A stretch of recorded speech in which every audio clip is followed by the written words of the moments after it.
जो इसकी इंपॉर्टेंस है, बिजनेस एनवायरनमेंट इतना इंपॉर्टेंट क्यों है, तो फर्स्ट इंपॉर्टेंस क्या है,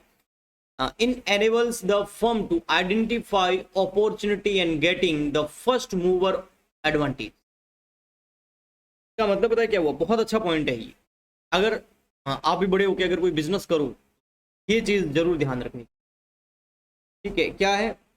अगर आप बिजनेस एनवायरनमेंट को स्टडी करते हो, भले ही वो कॉम्प्लेक्स है बहुत ज्यादा, वहाँ पर बहुत सारे चैलेंजेस भी आते हैं, अपॉर्चुनिटी भी आती है, बहुत कुछ होता है, लेकिन अगर आपका ध्यान बिजनेस एनवायरनमेंट पे है, एनवायरनमेंट में ये सब आ गया ना, एनवायरनमेंट में क्या क्या आ गया मैं बता देता हूँ आपको। ये देखो, एनवायरमेंट मतलब सोशल एनवायरनमेंट भी आ गया आपका, टेक्नोलॉजिकल एनवायरनमेंट भी आ गया, पॉलिटिकल एनवायरनमेंट भी आ गया, लीगल भी आ गया और इकोनॉमिक भी आ गया। तो इन सब एनवायरनमेंट को, जो कि अपने आप में ही बहुत एक बड़ा चैलेंज है, इन सबको स्टडी करते रहना, इन सब के ऊपर ध्यान देना बिजनेस एनवायरनमेंट, क्योंकि हम social environment, technological environment, political environment, legal environment और इकोनॉमिक एनवायरनमेंट, जितना भी एनवायरनमेंट है, कोई भी बिजनेस इनको कंट्रोल नहीं कर सकता, बट इसका इफेक्ट हमारे बिजनेस पे पड़ता है। अब हमको इनको स्टडी करना जरूरी हो गया, क्योंकि ये हमको इफेक्ट करेगा ना, तो ये किस तरीके से इफेक्ट करे, पॉजिटिवली या नेगेटिवली। तो अगर आप स्टडी करेंगे तो उसको पॉजिटिव वे में ले सकते हैं, कोई भी अपॉर्चुनिटी आप ले सकते हैं, अदरवाइज आपको पता ही नहीं चलेगा, अपॉर्चुनिटी चली जाएगी या कोई भी एकदम से चैलेंज आके खड़ा हो जाए। इन एनेबल्स द फर्म, ये हमारे फर्म को, अगर हम बिजनेस एनवायरनमेंट को स्टडी करते हैं तो ये हमारी फर्म को, यानी कि हमारी बिजनेस को कैसा काम देती है, ये हमारे बिजनेस को एनेबल कर देती है टू आइडेंटिफाई अपॉर्चुनिटी, जिससे हमारा बिजनेस जो है अपॉर्चुनिटी आइडेंटिफाई कर लेता है, and getting the first mover advantage, और सबसे आगे आगे खड़ा हो जाता है, ठीक है। जैसे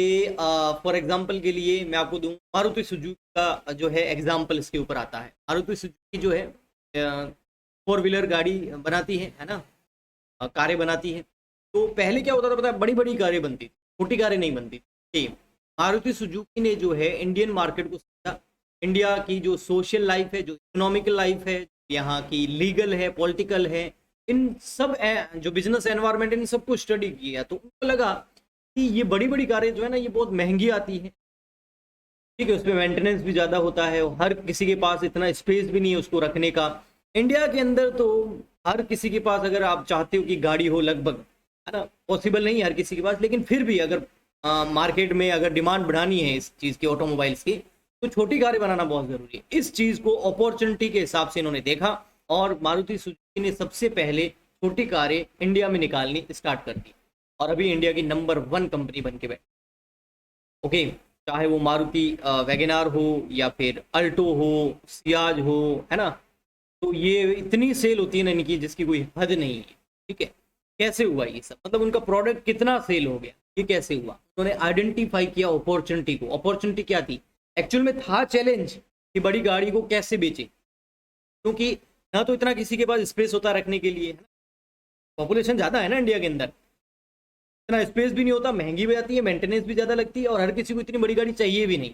तो ये चैलेंज था फिर भी बड़ी गाड़ी बेचना, बट उन्होंने इसको अपॉर्चुनिटी के तौर पे लिया कि बड़ी बनाएंगे नहीं, छोटी बेचेंगे। और जैसे स्मॉल कार उन्होंने बनाई, मैन्युफैक्चरिंग करी और मार्केट में सप्लाई करना स्टार्ट किया, तब से लगाकर अभी तक फर्स्ट मूवर हो गया। एक तो सबसे पहले एडवांटेज ले लिया, फिर उसके बाद सारी कंपनियों ने, जैसे उन मतलब स्मॉल कार ज़्यादा उसकी सेल बढ़ने लग गई ना, तो फिर सारी कंपनियों ने छोटी छोटी गाड़ियाँ बनानी स्टार्ट कर दी। ये होता है कि आइडेंटिफाई कर पाएंगे आप अपॉर्चुनिटी को, और फर्स्ट मूवर बन पाएंगे कब, जब आप बिजनेस एनवायरनमेंट को कंटिन्यू स्टडी करेंगे। ऐसा कैसा, ऑनलाइन क्लासेस के अंदर अभी चल रहा है, जो फर्स्ट मूव कर रहे हैं, है ना, तो अभी भी स्कूल खुलने का, ऑफलाइन स्टडी का जो वेट कर रहे हैं, वो पीछे रह जाएंगे।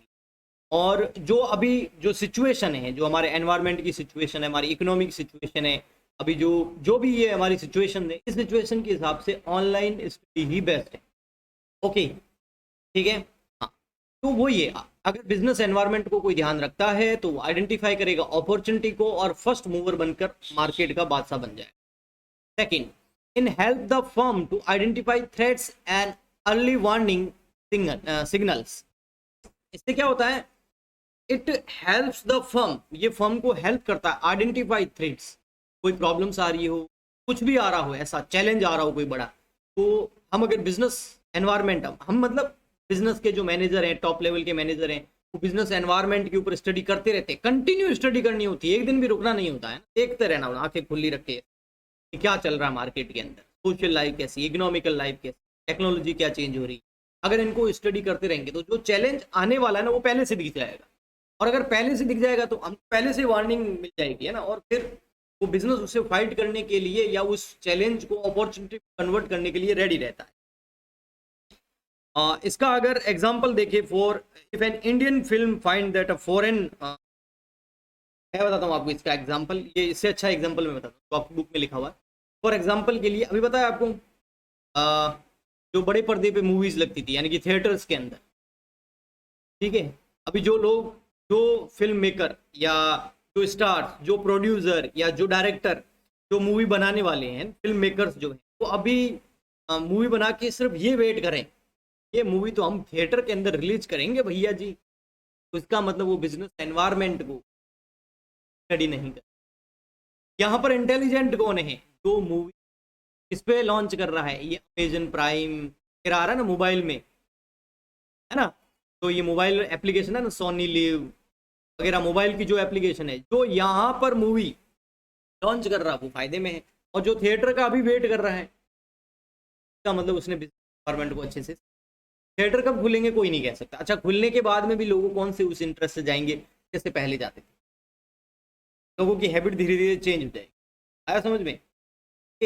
ये है, तो आइडेंटिफाई करेंगे बिजनेस एनवायरनमेंट को तो आपको पता चल जाए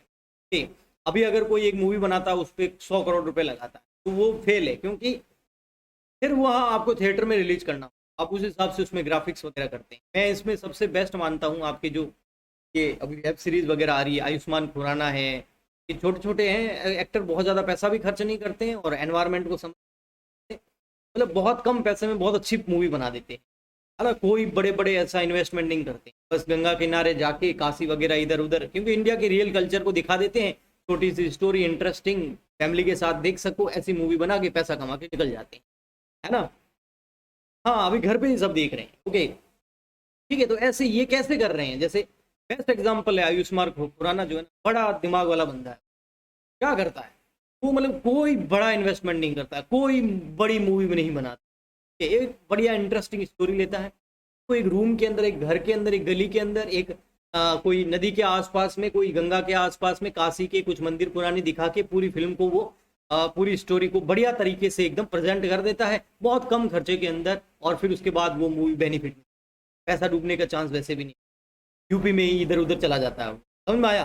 तो ये क्या कर रहा है वो पता है, वो इस पूरे बिजनेस एनवायरनमेंट को समझ, इंडिया की सोशल इकोनॉमिक, क्योंकि इंडिया घूमना ना सबसे सस्ता, ओके, इंडिया से सस्ता कोई विजिट करनी कोई जगह है ही नहीं, तो बड़े बड़े स्टेज, बड़े बड़े ग्राफिक्स वो लगाता ही नहीं, बढ़िया सी एक लोगों को भी पसंद आ जाती है, मूवी भी हिट हो जाती है, पैसा भी कमा लेता है, एंटरटेनमेंट का एंटरटेनमेंट भी हो जाता है, एकदम बढ़िया सेफ खेलता है। ये कैसे हो रहा है, उसने ये पूरा स्टडी की है, ओके, उनको शायद पता भी नहीं होगा ये बिजनेस एनवायरनमेंट के बारे में, बट वो इनडायरेक्टली यही काम कर रहे हैं, आया समझ में, इसलिए बिजनेस एनवायरनमेंट को बहुत इंपॉर्टेंट है। नेक्स्ट आता है, it help in tapping useful resource. अगर आप, जैसे रिसोर्सेज वैसे लिमिटेड होते हैं, अनलिमिटेड रिसोर्सेज नहीं,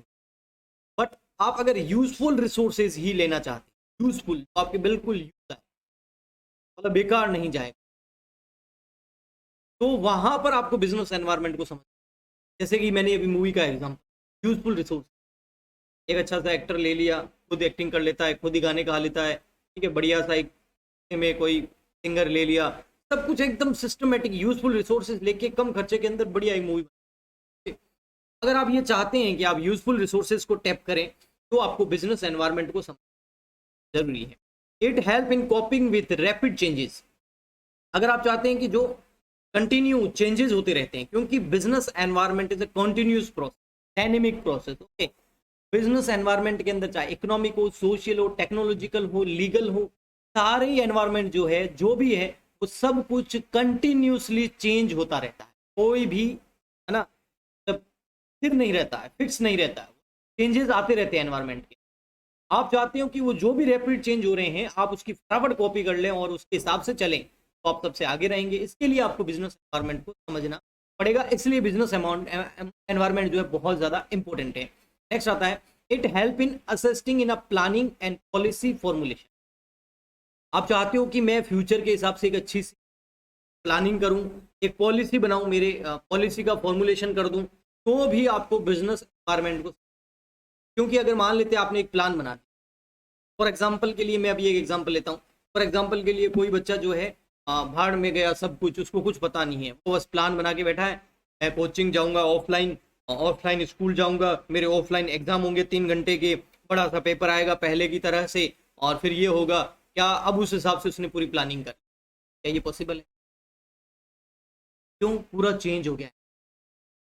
हो सकता है एग्जाम ऑनलाइन हो, क्लास भी ऑनलाइन ही लेना बेटर है, कोविड की वजह से हो सकता है बीमार पड़ जाए, या फिर लॉकडाउन लग सकता है वापस, तो अब पहले जैसी सिचुएशन नहीं रही, तो अभी सिचुएशन चेंज हो गई है, तो आपको प्लानिंग भी उस हिसाब से बनानी पड़ेगी और फॉर्मुलेशन भी पॉलिसी का उस हिसाब से करना। ठीक? तो इसके लिए आपको पहले समझना पड़ेगा अभी चल क्या रहा है, अभी सबसे बेस्ट क्या है, घर बैठो ऑनलाइन स्टडी करो। सेकंड नंबर और बेस्ट क्या है, एमसीक्यूज पे ज़्यादा से ज़्यादा प्रैक्टिस करो, और स्कूल में अगर ऑनलाइन क्लास लग रही है तो उसको अटेंड करो, और उसके बाद अगर आपके ऑनलाइन एग्जाम हो तो भी रेडी रहो, अगर ऑफलाइन एग्जाम हो तो भी रेडी रहो, अपनी तरह से प्रिपरेशन रखो, है ना। पहले जो होता था उसको भूल जाओ, है ना, उसका वेट करने से कोई अब मतलब नहीं है। ओके, ऐसी आपको प्लानिंग करनी चाहिए। नेक्स्ट, ये तभी कर पाएंगे जब आप बिजनेस एनवायरनमेंट को समझ, it help in improving performance. अब इतना कुछ स्टडी करेगा, इतना सब अपॉर्चुनिटी लेगा, मूवर बनेगा, फर्स्ट स्टेज थ्रेड्स वगैरह पता चल जाएंगे, अर्ली वार्निंग मिल जाएगी, उस हिसाब से प्लानिंग कर लेगा, रिसोर्सेज का यूजफुल रिसोर्सेज का यूज करेगा, टैपिंग करेगा, है ना, जो रैपिड चेंजेस हो रहे हैं उनकी कॉपी करेगा, तो फिर परफॉर्मेंस तो इम्प्रूव होनी ही। आया समझ में बेटा? बताइए।